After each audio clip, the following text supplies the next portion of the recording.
பிரபல பாலிவுட் இயக்குனர் ராம் கோபால் வர்மா சுதீப்பை பாராட்டி ரஜினிகாந்தை மட்டம் தட்டி வெளியிட்டிருக்கிற ட்விட்டர் பதிவால புதிய சர்ச்சையில சிக்கியிருக்காரு. சர்ச்சைகளுக்கு பேர் போனவர் இயக்குனர் ராம் கோபால் வர்மா அடிக்கடி பரபரப்பை ஏற்படுத்தும் பதிவுகளை தன்னோட ட்விட்டர் பக்கத்தில் வெளியிடுறதுல இவர் வல்லவர். அதிலும் குறிப்பாக ரஜினியை குறித்த அவரோட பதிவுகள் முக்கியமானது. வீரப்பன் ரஜினியை கடத்த ட்ரை பண்ணாரு அப்படிங்கறத ஆரம்பிச்சு ரஜினியையும் அமிதாப்பையும் ஒப்பிட்டது உள்பட பல்வேறு சர்ச்சை ட்வீட்டுகளை அவர் வெளியிட்டிருக்காரு. ரஜினி ரசிகர்களும் விடாமல் அதுக்கு பதிலடி கொடுத்துட்டு வர்றாங்க. இந்த நிலையில இப்போ கன்னட நடிகர் சுதீப்போட ரஜினியை ஒப்பிட்டு வெளியிட்டிருக்கிற பதிவுகளால புதிய சர்ச்சை ஒன்று ஏற்பட்டிருக்கு. அதாவது கே.எஸ். ரவிக்குமார் இயக்கத்துல சுதீப் நடிச்சு சமீபத்தில் வெளியான கன்னட திரைப்படம் தான் கோட்டி பாபா 2. இந்த படம் தமிழ்ல முடிஞ்சா இவனை பிடி அப்படிங்கிற தலைப்புல வெளியானது. கோட்டி பாபா 2 கன்னடத்துல பெரும் வெற்றியை பெற்றிருக்கு. இந்த படம் பத்தி தன்னோட ட்விட்டர் பக்கத்துல கருத்து தெரிவிச்சிருக்கிறாரு ராம் கோபால் வர்மா. அதுல சுதீப்பை பாராட்டி அவர் வெளியிட்டிருந்த பதிவுல கோட்டி பாபா 2 படம் பார்த்தேன், உங்களோட பேரை கிச்சா சுதீப் அப்படிங்கறத மாத்தி ரஜினி சுதீப் அப்படின்னு மாத்திக்கோங்க அப்படின்னு தெரிவிச்சிருக்காரு. மேலும் ரஜினி ஒரே மாதிரியான வேடங்கள்ல தான் நடிப்பார். ஆனா நீங்க ஆட்டோகிராஃப்,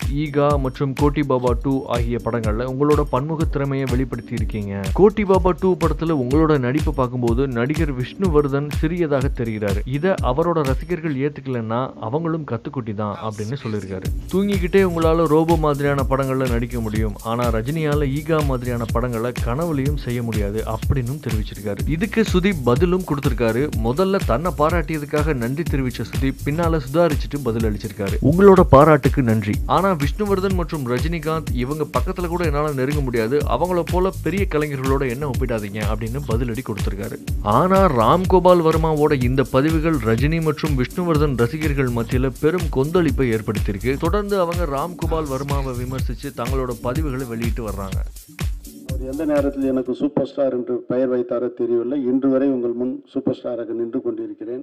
ரஜினி சாரை வச்சு படம் பண்ணணுன்றதுக்காகவே நான் விரதம் இருந்தவன். சார் நல்லா இருக்கும் சார், ரொம்ப இன்டர்வெல்லாம் பார்த்துட்டு அடுத்த செகண்டாக பார்க்கறதுக்கே எனக்கு கொஞ்சம் ஃபீலிங் இருந்தது சார். என்ன ஆக போகுது இந்த அன்பு கேரக்டர். விடிகால 4 மணிக்கு போகிறார் சார். என்ன சார் ஹெல்த், என்ன சார் இல்லை ரொம்ப இன்ட்ரெஸ்டிங்காக பண்ணுறாங்க தான், அதில் விட்டுடு அப்படியே போகலான்னாரு.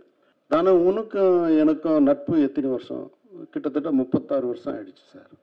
இந்த 36 வருஷத்தில் வி கிரியேஷனுக்கும் உனக்கும் இருக்க நட்புக்கு கபாலி ஒரு மகுடம், இதுக்கு மேலே என்ன வேணும் சார்? எப்படி இருந்தது? எப்படி உங்களுக்கு அப்படி இருக்கு? எப்படி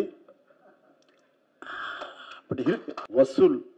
வசூலாது ஆண்டு விழா 100 ஆண்டுகள் கடந்த ஒரு வருடத்தில் கபாலி தான் உச்சத்தினுடைய வசூல் என்று சொல்றாரு. இது எவ்வளவு பெரிய மெய்சிலுக்க வேண்டிய சமாச்சாரம்.